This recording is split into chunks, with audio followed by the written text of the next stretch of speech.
Hello दोस्तों। आज है बसंत पंचमी। तो सबसे पहले तो सभी को बसंत पंचमी की हार्दिक शुभकामनाएं। तो आज हम कुछ बात करने वाले हैं बसंत पंचमी पर कि बसंत पंचमी का क्या उद्देश्य है, ये क्यों मनाया जाता है और क्या वास्तव में जो इसका उद्देश्य है उसकी पूर्ति हो रही है या फिर हम उससे बहुत दूर निकल गए हैं। हम आज विद्या और अविद्या पर बात करेंगे और बसंत पंचमी का वास्तविक महत्व क्या है, इसका हमारे उपनिषद से क्या संबंध है, हम इस पर भी आज बात करने वाले हैं।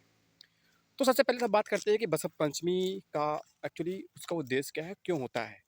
इससे पहले हम बात करते हैं क्या बसंत पंचमी सिर्फ इतना ही महत्व है कि हम सुबह उठ करके किसी को हम विश कर देते हैं, शुभकामनाएं भेज देते हैं या फिर अपने सोशल मीडिया में डाल देते हैं या फिर हम जा कर के किसी मंदिर में जाकर पूजा कर देते हैं। क्या वास्तव में यही मनाने का उद्देश्य है? क्या यही फल है या फिर कुछ इससे अलग हो सकता है? क्या वास्तव में विद्या यही है जो हम विद्या की बात करते हैं? तो इसका क्या उद्देश्य है और क्यों मनाया जाता है, इस पर हम बात करने वाले हैं। तो कोई भी त्यौहार हो, उसका कुछ न कुछ स्पेसिफिक रीजंस होता है मनाने का। उस त्यौहार में कुछ ऐसा मैसेज छिपा होता है जो हमारे जीवन को आगे बढ़ाने के लिए होता है, जीवन की उन्नति के लिए होता है।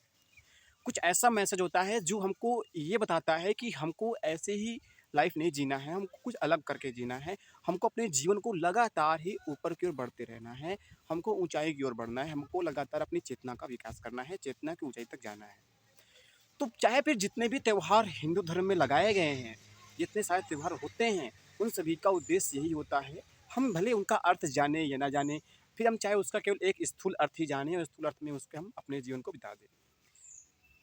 तो बसंत पंचमी में माँ सरस्वती की पूजा होती है। माँ सरस्वती जिन्हें विद्या की देवी बोलते हैं, सिर्फ और विद्या। तो क्या हम वास्तव में विद्या का अर्थ जानते हैं या फिर हम ऐसे ही किसी भी चीज़ को, किसी भी ज्ञान को विद्या दे देते हैं, विद्या का नाम दे देते हैं। हम इस पर भी बात करने वाले हैं।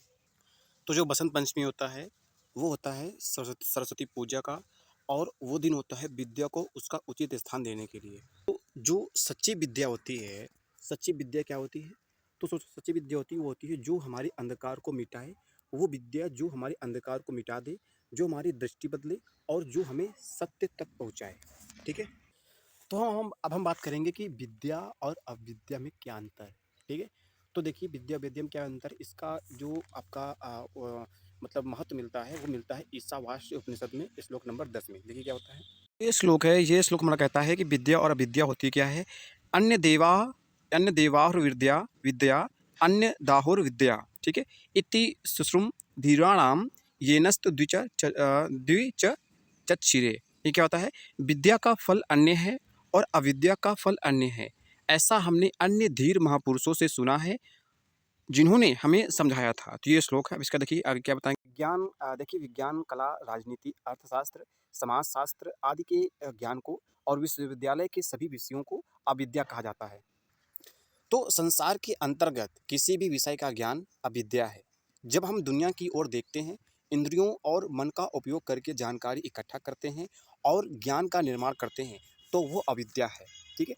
अब यहाँ पर क्या है कि अविद्या को अपरा विद्या, सांसारिक ज्ञान या निम्न ज्ञान भी कहा जाता है। देखिए हम जो दैनिक जीवन में क्या करते हैं, जो भी ज्ञान हमको मिलता है, कोई भी भौतिक ज्ञान हो, कोई भी हमारा पढ़ाई का हो या फिर कोई भी शास्त्र का, जो भी हमारे तथाकथित शास्त्र दिए गए हैं, पुराण ज्ञान को, किसी भी ज्ञान को हम विद्या नाम दे देते हैं। लेकिन वास्तव में जब हम शास्त्रों की बात करते हैं, जब हम उपनिषद की बात करते हैं, तो वहाँ पर जो हमारा आत्मज्ञान होता है, जो हमारा स्वयं का ज्ञान होता है कि मैं कौन हूँ, मेरा मेरा और प्रकृति से क्या संबंध है, इन सब चीज़ों को, स्वयं के बारे में जानना, आत्मज्ञान को ही विद्या कहते हैं। और आत्मज्ञान के अलावा जितना भी सांसारिक ज्ञान, जितना भी हमारा भौतिक ज्ञान होता है, उस सभी को अविद्या कहा जाता है। तो यहाँ पर लेकिन लेकिन अविद्या किसी तरह से हमारा बेकार नहीं होता है। हमको किसी भी सही जीवन जीने के लिए विद्या और अविद्या दोनों की जरूरत पड़ती है, ये आपको आगे हम बताएंगे। ठीक है।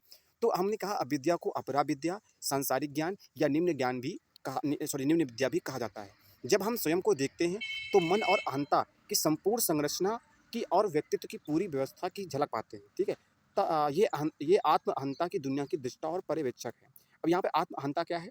आत्म अहंता एक तरह से अहंकार, ठीक है, उसी कहते हैं आत्म अहंता।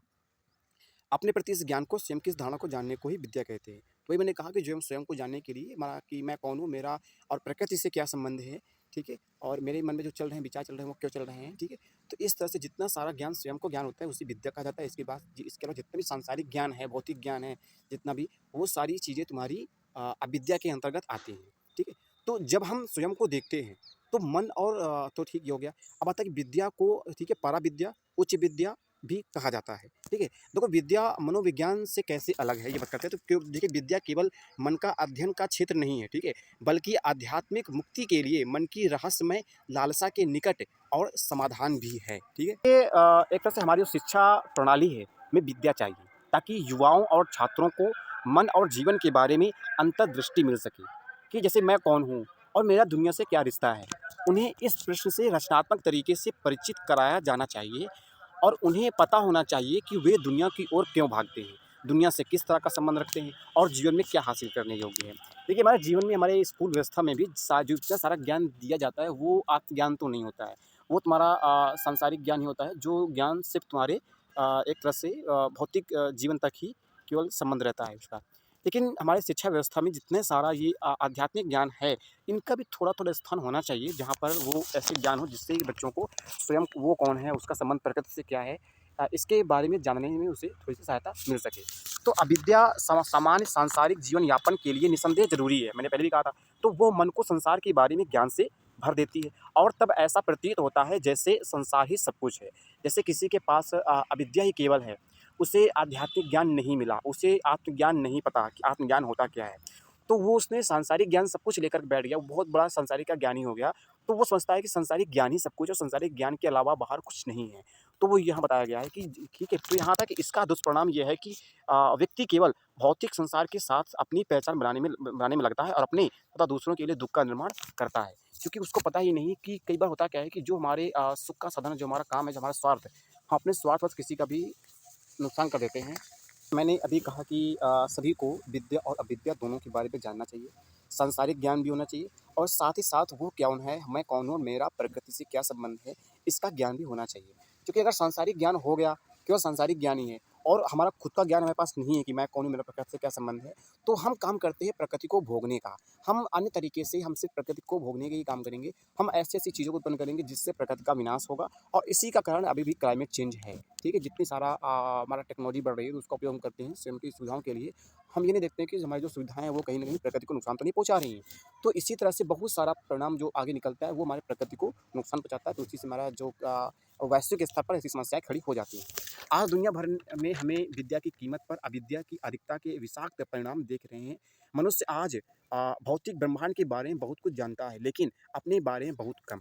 इन परिस्थितियों में विद्या जो भीतरी जगत की शिक्षा है, हमारी शिक्षा की तुलना में हज़ार गुना अधिक मूल्यवान है, ठीक है? तो यहाँ पे अभी आपको समझ में आ गया होगा कि जो भी हमारा विद्या है, वो अधिक मूल्यवान क्यों है अविद्या की अपेक्षा। तो अविद्या को भी जगह मिलनी चाहिए, आत्मज्ञान को और आध्यात्मिकता को भी जगह मिलनी चाहिए। अब आता है कि विद्या और अविद्या दोनों एक साथ जानना, ठीक है? तो मैं आपको एक श्लोक दिखाता हूँ, वो श्लोक जो कि आपका ईशावास्य उपनिषद का ही है, वो श्लोक नंबर 11 है। यहाँ पर ये है कि विद्या चा विद्यायां चा यस्त द्वे दोभ्य सह अविद्या मृत्यु तीत्वार अमृत मश्रुते। यह इसका अर्थ क्या है? इसका अर्थ ये है कि जो विद्या और अविद्या दोनों को एक ही साथ जानता है, वो अविद्या से मृत्यु को पार करके विद्या से अमृत को प्राप्त हो जाता है। मतलब जो विद्या और अविद्या, मतलब विद्या का अर्थ है हमारा आत्मज्ञान, ठीक है? जिसे हम आध्यात्मिकता बोलते हैं कि मैं कौन हूँ और मेरा संबंध प्रकृति से क्या है, ठीक है? इसके बारे में। और अविद्या हमारा सांसारिक ज्ञान आता है, जहाँ पर हम जो भी किसी भी चीज़ में संसार के बारे में, प्रकृति के बारे में जो भी हम पढ़ाई करते हैं, जितना सारा हम अपनी शिक्षा व्यवस्था में शामिल है, वो हमारा अविद्या आता है। अविद्या दोनों को एक ही साथ जानता है, जो वो अविद्या से मृत्यु को पार करके, अर्थात वो मृत्यु को पार करके विद्या से अमृत को प्राप्त हो जाता है। अब यहाँ पर मृत्यु क्या है, मृत्यु क्या है, इसको आपको समझना पड़ेगा, ठीक है? ठीक है? यहाँ पर तो अब ये आता है, ये आपका किससे, ये आपका ईशावास्य उपनिषद का श्लोक नंबर 11 है, ठीक है? तो आई होप आपको ये समझ में आया होगा। देखिए ऐसी-ऐसी बातें हमारी उपनिषद में लिखी हुई हैं, जिनको हमको जानना चाहिए और समझना चाहिए। तो अभी आपने देखा कि विद्या और अविद्या दोनों ज़रूरी हैं, ये हमारे बताया गया है उपनिषद में, ठीक है? ईशावास्य उपनिषद में। अब यहाँ पे आता है कि हमारे सीमित इंद्रियगत अनुभव और हमारी शिक्षाओं की विफलताओं के कारण हम मानते हैं कि ब्रह्मांड का अस्तित्व हमारे अस्तित्व से पूरी तरह स्वतंत्र है। हम कहते हैं कि हम आते जाते रहते हैं, लेकिन दुनिया वैसी ही रहती है। इसलिए हमारी सामान्य वृत्ति ब्रह्मांड को एक ऐसी विषय वस्तु मानना जो विषयता से पूरी तरह से स्वतंत्र है। मतलब हमारी शिक्षा व्यवस्था में ऐसा बताया जाता है कि जो भी हमारा ब्रह्मांड है, वो हमसे पूरी तरह से स्वतंत्र है, लेकिन हम ये जानते नहीं कि ब्रह्मांड का हमसे रिश्ता है। हम ब्रह्मांड से अलग नहीं हैं, हम प्रकृति से अलग नहीं हैं, हम प्रकृति से अभिन्न हैं, ठीक है? ये हमको जानना चाहिए। हमें विश्वास रहता है कि हम ब्रह्मांड में बहुत कुछ बदल सकते हैं बिना अपने आप को बदले, ठीक है? तो यहाँ पर क्या है कि हमें लगता है कि भले ही हमारे पास विद्या ना हो, लेकिन अविद्या हमारी मदद करती है हमें सुधारने में, हमें बेहतर जीवन देने में, यह मानते हैं। अतः हमारी धारणा है कि बाहर किसी भी चीज़ या परिस्थिति को अपने अंदर कुछ भी बदलाव किए बिना बेहतर किया जा सकता है। लेकिन क्या ये हो सकता है? और इस कारण और इस प्रकार मानव जाति बाहर की चीज़ों को बेहतर बनाती जाती है और अंदर की अराजकता की अवहेलना करती जाती है। हमें यह प्रकट ही नहीं होता कि हम जैसे हैं, बाहर की दुनिया ठीक वैसी है, अर्थात जैसे हम होते हैं, बाहर की दुनिया ठीक वैसी ही होती है। इसका मैं आपको एक एग्जाम्पल और बता देता हूँ। कोई भिखारी होता है, भिखारी का सारा दिन या पूरी दुनिया उसको सिर्फ रोटी ही दिखता है, उसको पैसा ही दिखता है। कोई 2 दिन से खाना ना खाया हो तो उसके लिए दुनिया बदल जाएगी। वो पागल होकर के रोटी ढूँढेगा, वो पागल होकर खाना ढूँढेगा। तो जैसे हम होते हैं, एक छोटे बच्चे के लिए दुनिया अलग होती है, एक बड़े लोग के लिए दुनिया अलग होती है। जो आत्मज्ञान की ओर बढ़ता है उसके लिए दुनिया अलग हो जाती है। जो जिसके अंदर करुणा है वो सभी जीवों में करुणा का भाव रखेगा। वो नहीं चाहेगा कि मेरे कारण किसी भी जीव को दुःख हो, वो नहीं चाहेगा कि मेरे कारण किसी भी जीव को तकलीफ़ हो। लेकिन जो मांस भक्षण करते हैं उनके लिए सब कुछ भोग वस्तु बन जाता है, खाने के लिए बन जाता है। इस पेड़ के जो मेरे पीछे पेड़ दिख रहा है, इस पेड़ के लिए दुनिया अलग है। तो ये दुनिया वैसी होती है जैसे हम हैं, तो दुनिया हमसे अभिन्न नहीं होती है। जैसे हम होते वैसी दुनिया होती है, जैसे हम होते वैसी ही प्रकृति होती है। तो यहाँ पर कहा गया है कि जैसे हम होते वैसे हमारा ब्रह्मांड भी होता है। हमें ये प्रकट ही नहीं होता कि हम जैसे हैं, बाहर की दुनिया ठीक वैसी है और हम पर पूरी तरह निर्भर है और जो हमारे भीतर है उससे जुड़ी हुई है। इस भ्रम से विद्या की क्षेत्र ना तो अवहेलना, ठीक है? इस भ्रम से विद्या की क्षेत्र की ना तो केवल अवहेलना हुई है, बल्कि अवमानना भी। इसीलिए आज के समय में जितना विद्या वाला क्षेत्र है, जितना हमारा आध्यात्मिकता वाला क्षेत्र है, उसका लगातार पतन होता गया है। लोगों ने जाना ही नहीं है कि हम कौन हैं, हमारा प्रकृति से क्या संबंध है, कहीं हमारे कारण प्रकृति का नुकसान तो नहीं हो रहा है। हम इस बात की कोई तनिक भी परवाह नहीं करते हैं और ना ही इसका ज़िक्र किसी भी शिक्षा व्यवस्था में किया जाता है।